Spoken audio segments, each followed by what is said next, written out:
הלאה חברים, כאן אריאל, והנה אימון מהיר לעסוקים שבינינו.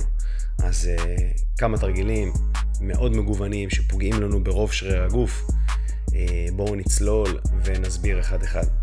אז תרגיל ראשון נקרא bear hug deadlift. אנחנו נרצה לאחוז איזשהו אובייקט כבד, שהוא לא כזה נוח לאחיזה, ואנחנו נבצע איתו דדליפט. שימו לב לעבוד מהאגן, גב ישר, ונוסיף החזקה סטטית כדי שנסחט ונקבל שריפה מוגברת.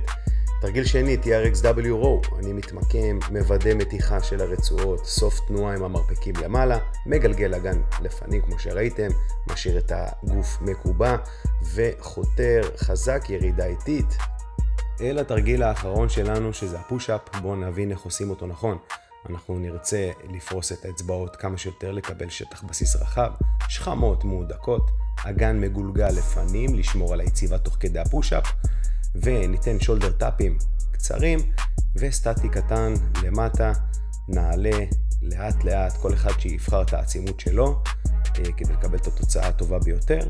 אלו הם שלושת התרגילים, נעשה 4 סבבים, תמיד להגזים. יאללה, להמשיך את היום חברים, תודה.